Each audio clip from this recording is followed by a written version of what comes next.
Bienvenidos a Diálogo Go Pa'l Cielo. Soy Ramiro Salas y en este espacio nos encontraremos con las mismas preguntas para personas distintas, pero con un mismo fin, el cielo. Bienvenidos. Hola, buenas tardes, ¿cómo están? Otra vez nos encontramos en este espacio, en este canal, Ramiro Salas Blog. Y hoy vamos a tener un espacio de conversación muy interesante con un postulante agustino que se llama Víctor Morales, es venezolano, y con él vamos a estar compartiendo unas preguntas y a su vez unas respuestas que nos llevarán a conocer una nueva experiencia de fe, una nueva experiencia vocacional y una experiencia de un ser humano que quiere ser un buen cristiano, un cristiano santo. Víctor, bienvenido a este espacio de Diálogo Pa'l Cielo. Me da mucha alegría tenerte acá y bueno, somos todos oídos. Hola, un saludo a todos los que me escuchan. Mi nombre es Víctor José Morales Chirino. Soy de Venezuela, actualmente viviendo en Caracas, Distrito Capital. Pertenezco a la Orden de Agustinos Recoletos, en la vicaría perteneciente aquí a Venezuela. Mi rol ahorita dentro de la orden, soy postulante, formando y estudio filosofía, educación, mención filosofía, el cual ya gracias a Dios voy culminando la carrera. Y pues nada, estoy aquí para manifestarles un poco cómo ha sido mi proceso vocacional y aquellas grandes cosas que Dios ha mostrado o ha manifestado en medio de mi vida, desde mi juventud, desde mi infancia, hasta el momento en el que me encuentro hoy en día. Gracias, hermano, por aceptar esta invitación. Y la primera pregunta con la que vamos a iniciar, Víctor, es ¿cuándo y cómo supiste que tenías vocación? ¿Cuándo y cómo supe que tenía vocación? Yo estudiaba mi bachillerato en un colegio técnico en Coro, Falcón, un estado de Venezuela, de donde soy, un colegio de las hijas de María Auxiliadora, las salesianas, las hijas espirituales de Don Bosco. Y estando en cuarto año, yo empecé a involucrarme más con el colegio, a pertenecer o a participar del movimiento juvenil salesiano, de todo lo que va haciendo el carisma de Don Bosco, los oratorios, los grupos juveniles, las bandas, todo eso empecé a involucrarme y a participar de cada uno de ellos. Y participando en tal grado de llegar a ser líder de uno de los grupos, luego pasar a ser acompañante, luego pasar a asesor, luego ya ir como que de involucrarme de tal manera que luego de mi graduación quedé trabajando en el colegio como encargado de la pastoral del colegio. Pero estando yo en cuarto año de bachillerato, una hermanita, una religiosa, me recuerdo en su momento Sor Josefina, ella me lanzó la bomba así como que, epa, ¿tú quieres ser sacerdote? Yo primero me eché a reír, pero a carcajadas. Y dije, esta guara está loca. O sea, fue lo que pensé mentalmente, pues. Y al momento no le di respuesta. Solamente la vi. La dejé así como que en stand-by, diríamos aquí en Coro, como que, epa, ¿qué pasó? Y seguí mi camino. Seguí caminando a mi salón. La semana siguiente, ella vuelve a preguntarme, epa, ¿tú quieres ser sacerdote? Y yo igual la dejé otra vez en visto, diríamos hoy en día. A la tercera vez fue ella, junto con otra religiosa, que me lanzan la premisa. Epa, ¿tú quieres ser sacerdote? Yo dije, cónchale, 3 veces Pedro negó a Jesús. Al tercer día el Señor resucitó. Algo está pasando aquí. 3 veces. O sea, fui como que dándole un poco de sintonía o un poco de espiritualidad a lo que ellas me estaban planteando, ¿no? Y pues bueno, el sábado siguiente conversé con una de ellas. Le digo, mira José, con la monjita, yo le decía José, ya me está pareciendo como que repetitivo lo que me estás preguntando y me ha estado rondando en la cabeza. Mi familia es muy católica, tengo un primo fraile capuchino y una prima agustina recoleta del Corazón de Jesús. Y pues bueno, el verlos a ellos, el ver mi familia comprometida con la iglesia, catequistas, catecúmenos, carismáticos, coordinadores del coro parroquial, saber que mi familia está involucrada en todo eso y me lanzan estas monjitas esa premisa, dije bueno, algo Dios quiere o algo Dios está tramando. Y pues bueno, acepté y empecé a participar en los encuentros vocacionales de los SDB, de los Salesianos de Don Bosco. Y ahí fui como que, Dios está pidiendo algo más. Fue el primero el discernimiento o el acompañamiento humano espiritual que pide Dios, que quiere Dios, cómo descubra a Dios en mi vida, en medio de lo que hago, de lo que estoy realizando, mis estudios, mi vida joven, en mis fiestas, o sea, todo eso, pues. Y ahí fui como que dándole un poco de vuelta a lo que ellas me estaban maquinando o lo que ellas me estaban direccionando desde el acompañamiento y el discernimiento vocacional. Y no es hasta el 24 de septiembre del 2016 donde yo decido lanzarme a la aventura y ya formar parte de los Salesianos de Don Bosco, en la primera etapa de formación de ellos, que es el prenoviciado. El prenoviciado de ellos es aquí en Venezuela, en un estado llamado Miranda, ciudad de Los Teques. Y pues bueno, el 24 de septiembre, junto con mi mamá, agarré mis maleticas y me vine. Se suena muy fácil eso de mi mamá, pero mi mamá en un principio no estaba muy de acuerdo. Pero es mi felicidad, es lo que Dios va posando en mi corazón. Y bueno, llegó el 24 de septiembre, llegué a Los Teques, éramos 10 jóvenes que estábamos ingresando al prenoviciado de diferentes partes del país y bueno, una experiencia muy bonita. Un año muy bonito, pero también muy rudo, porque la formación o cuando uno va puliéndose para las cosas de Dios, es bonito, es sano y es bueno morir a cosas del pasado para renacer en las cosas del presente, lo que nos mostrará el futuro como religioso o sacerdote. No es hasta después de un año donde luego del acompañamiento el formador nos da la premisa nuevamente de realizar la carta de petición al noviciado.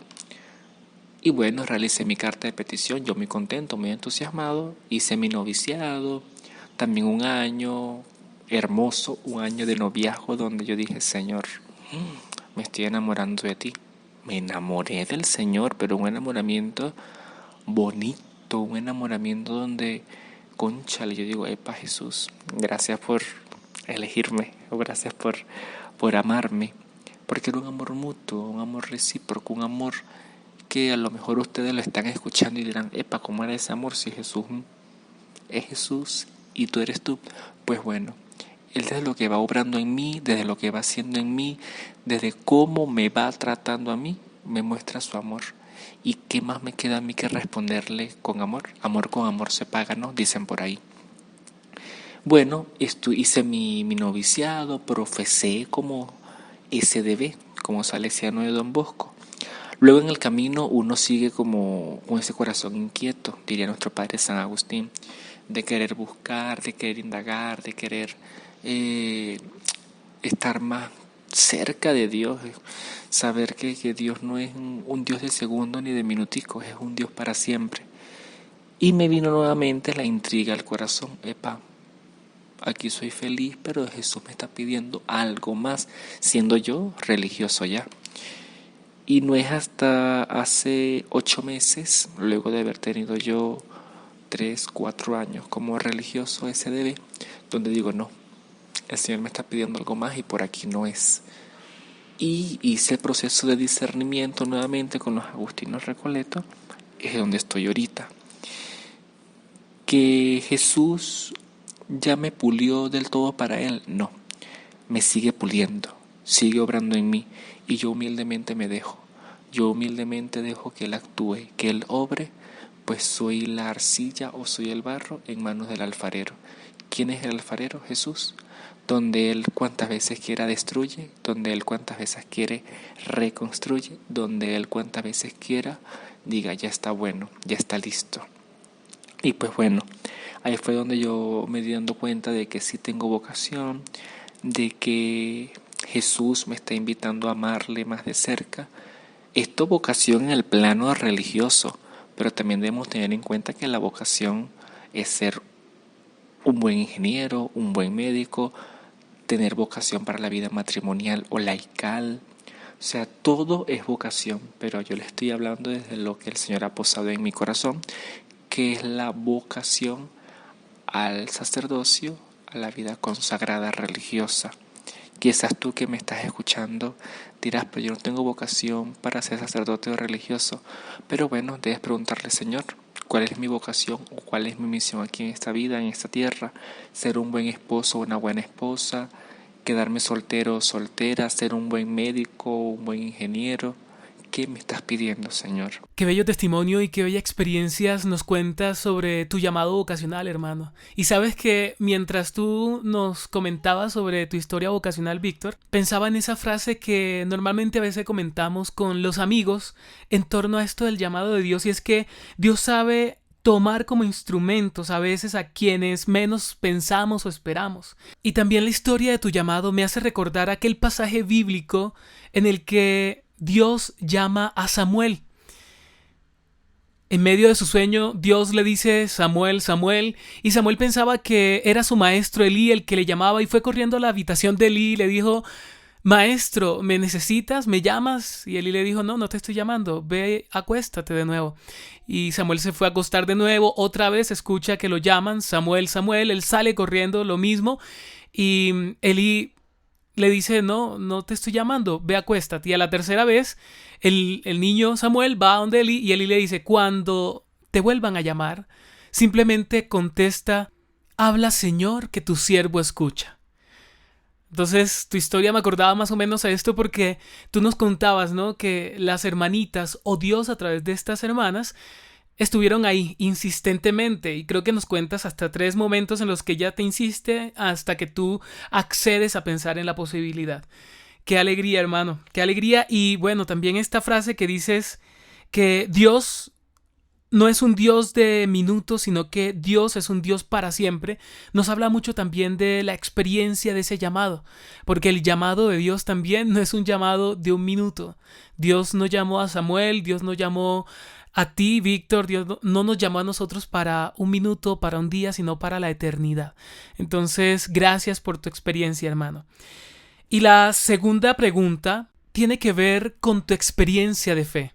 ¿Cómo das fe de que Dios existe? Y cuando piensas en Dios, ¿cómo te lo imaginas? Ay, Dios mío. Yo, Víctor, doy fe de que Dios existe cada vez que despierto. Cuando despierto en la mañana, cuando abro los ojos y digo: gracias, Señor, porque me permitiste despertar a un nuevo día. Ahí doy fe de que Dios existe. Y porque existe, me ama. Y porque me ama, me permite vivir un día más. Y cuando pienso en Dios, ¿cómo lo imagino? Ay, Dios mío, como lo más hermoso que puede existir en este mundo. Como ese Dios misericordioso, ese Dios que aun cuando nosotros armemos berrinches o estemos actuando de forma malcriada, Él nos sigue consintiendo, Él sigue estando con nosotros. Un Dios Padre, un Dios protector, un Dios que sale al encuentro, un Dios que siempre está. Me gusta mucho, hermano, y eso nos catequiza y también nos evangeliza, porque es buena noticia para nosotros que tu experiencia de fe no está basada en conceptos, en cosas elevadas y abstractas, sino que tu experiencia de fe está en lo cotidiano, ¿no? Eso que nos cuentas de cuando te levantas, de, bueno, esas experiencias de la vida cotidiana en donde uno a veces no suele pensar que pueda estar Dios, es allí donde ratificamos su existencia y su presencia. Qué bonito, hermano. La tercera pregunta que te quiero hacer, Víctor, es: ¿qué ha puesto a prueba tu fe y cómo lo has superado? Yo digo que más que prueba es como que el haberme sentido desvanecido en la muerte de mi abuelo, una figura paterna para mí, y el ver o sentir ese vacío, que ya no iba a estar en la casa, que ya no iba a estar más conmigo, me hizo dudar. Hasta en pleno velorio, en pleno sala velatoria, yo llegué a pelear con Jesús. Epa, Señor, ¿qué pasó? O sea, que no hicimos bien para que esto nos ocurriera. ¿Ah? Pero es ver que Dios también permite que a veces dudemos, que a veces no tengamos fe. Y muy bien lo muestra en el Evangelio cuando Pedro le dice: Maestro, que yo también camine por encima de las aguas como tú vienes. Y el Señor le dice: sí, ven. Pedro se levantó de la barca y empezó a caminar, pero su miedo, su falta de fe, ¿qué lo hizo? Hundirse. ¿Lo hizo qué? Caerse. Y Jesús, que le dijo: hombre de poca fe. Pero aún en medio de nuestra poca fe, Dios se manifiesta. Dios nos tiende la mano y nos ala y nos dice: ven conmigo una vez más, que no estás solo. Y es donde yo así, de esa forma, yo también pude superarlo. Pude decir: ok, Señor, acepto que te lo hayas llevado, acepto que mi abuelo tenía que partir ya. Tú dame la fe. Y el Señor, con mucho amor, me dio una vez más la fe. Me permitió aceptar y comprender su designio en la vida de mi abuelo. Así es, hermano, a veces creemos que la muerte es una de las pruebas más difíciles que no podemos como humanos superar, ¿no? Creemos que es una realidad insuperable para cualquier ser humano. Pero Jesús de Nazaret, y como tú también nos cuentas desde tu experiencia, Jesús de Nazaret nos enseña con su vida, con su misma vida, que la muerte fue derrotada y que la vida sale victoriosa en la fe en el amor. Gracias por ese testimonio tan hermoso sobre esa prueba que pudiste superar y que quizás hoy es fortaleza para tu espíritu y para tu vida. Y ahora, hermanos, regálanos un testimonio que nos quieras contar en el que experimentaste el actuar de Dios más real que nunca. Testimonio real de la presencia de Dios. Un testimonio real, la Eucaristía diaria, donde Él se hace presente en el pan y el vino, donde Él día tras día, hora tras hora, minuto tras minuto, en todo el mundo se manifiesta. Desde la Eucaristía, y también cuando nosotros alzamos las manos y clamamos a Él y le decimos: Señor, ven, te necesitamos, Él se manifiesta.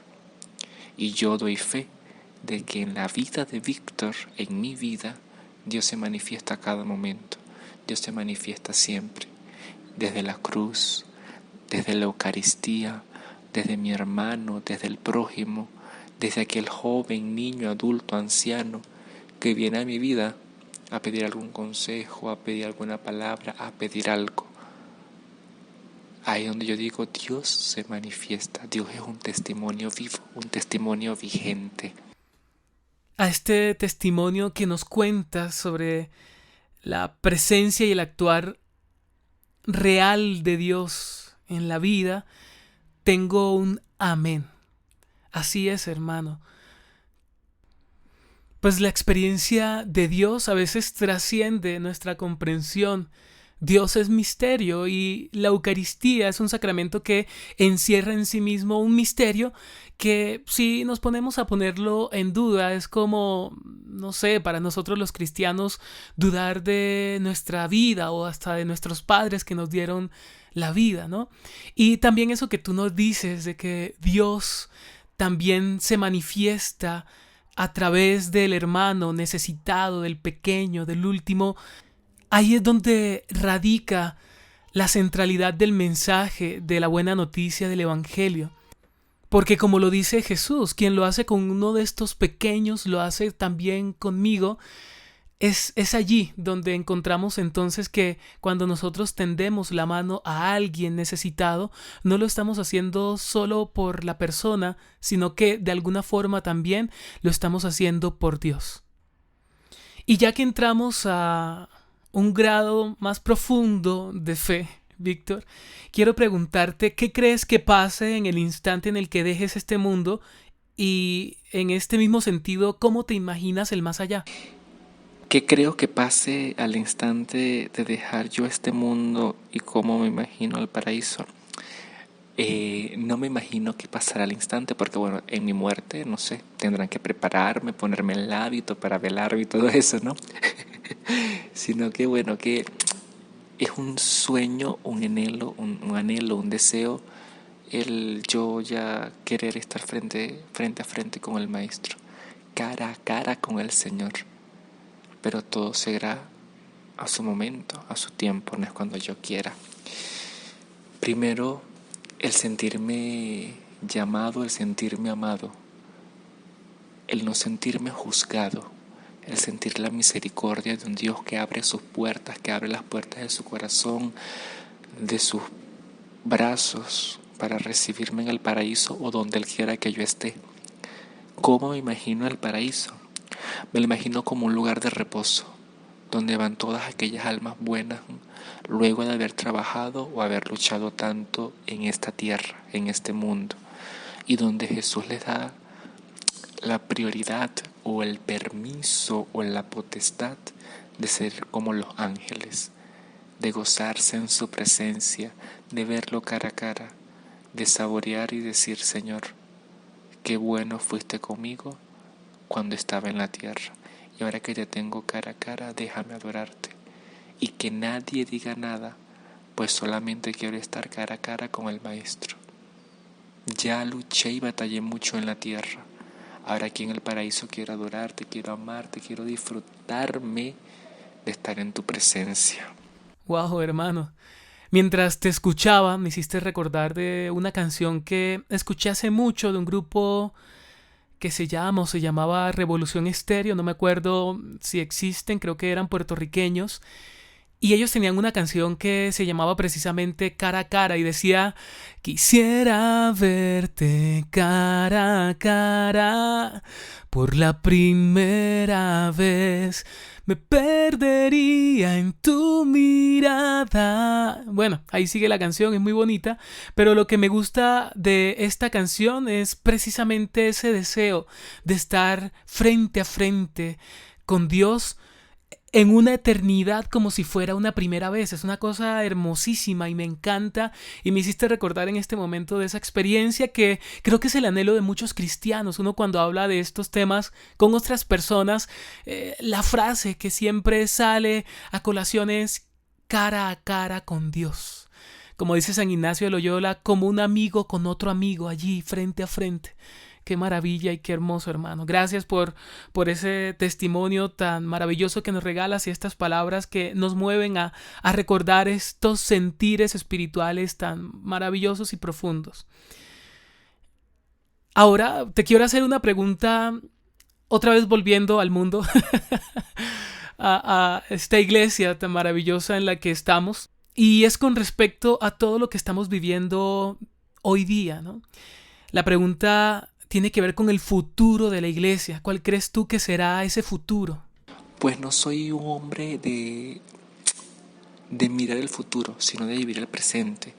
Y siento que es una iglesia que aún en medio de ser golpeada, de estar también acechada por las infamias del demonio, sigue siendo una iglesia que está dando respuesta, aún en medio de estos procesos de pandemia en el cual vivimos todos, respuesta según la voluntad del Espíritu Santo.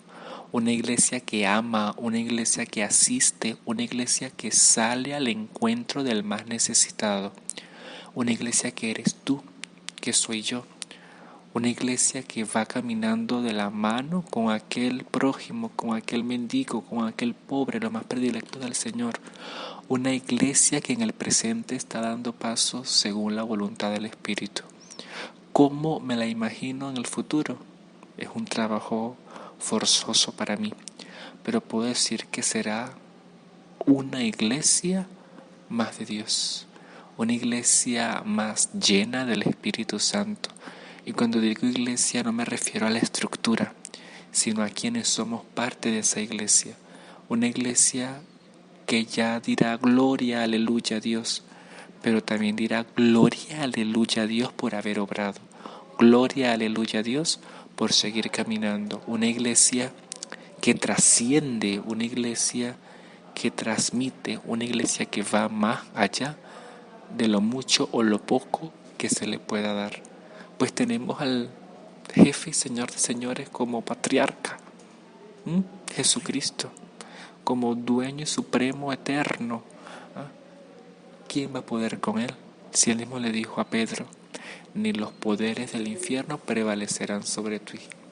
Entonces hay que vivir con esa convicción de que es una iglesia que aunque es muy criticada, que aunque también ha hecho cosas terribles, es una iglesia o somos una iglesia según la voluntad de Dios, según los designios de Él, según lo que Él va manifestando.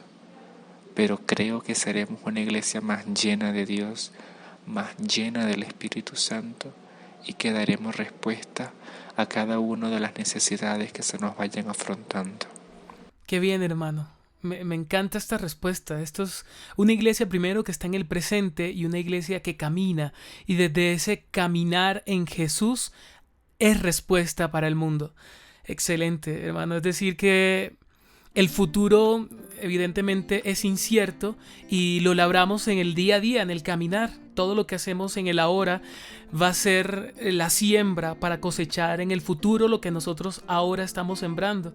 Entonces, como dices, depende de cada uno de nosotros.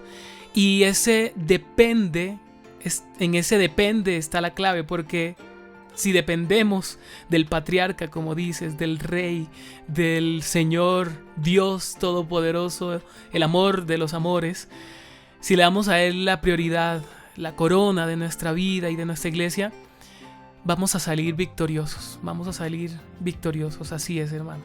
Y por último, ¿qué consejos nos das para ser verdaderos discípulos de Jesús en un mundo como el nuestro? Mi consejo para ti, que me escuchas y también me lo digo a mí cada día, es llenarnos y llénate más de la presencia de Dios, para que veas cómo Él actúa en ti y cómo tú y como yo actuamos delante de quien nos necesite, delante de aquel prójimo, delante de aquel hermano que necesita de nuestra mano. Bueno, Víctor, muchas gracias por este compartir, por todo lo que nos has regalado hoy, que sé que viene de lo más profundo de tu corazón. Se nota que eres una persona enamorada de Jesús completamente, porque uno habla de lo que abunda en el corazón y lo que nosotros acabamos de escuchar en este momento es que lo que abunda en tu corazón es un amor intenso y profundo por Jesús, por Dios y por esta opción de vida, por el amor. Entonces, bueno, hermano, para terminar este momento de conversación, te pido que lo cierres tú. Regálanos unas palabras de ánimo para cerrar y también regálanos tu bendición. Porque nosotros como cristianos podemos bendecir a los demás. Cuando decimos Dios te bendiga, estamos bendiciendo. Entonces, junto a esas palabras de ánimo, también regálanos palabras de bendición para nosotros. Y así nos despedimos de este diálogo para el cielo. Muchas gracias, hermano, y muchas gracias a todos los que se conectaron. Víctor, regálanos entonces tus palabras de ánimo. Ánimo, valor y miedo. Ánimo para hacer las cosas. Valor para afrontarlas y miedo no para quedarnos atascados, sino un miedo que nos empuje, que nos motive a actuar, que nos motive a salir de las periferias e ir a donde el pueblo o el hermano más necesitado. Te bendigo y le pido cada día al Señor que nos asista y que te asista a ti en medio de tus necesidades. Un abrazo cálido y fraterno desde Venezuela. Y bendigamos a Dios a todo momento. Démosle gracias y gloria al Rey, Señor y Señor de la historia. Dios te bendiga.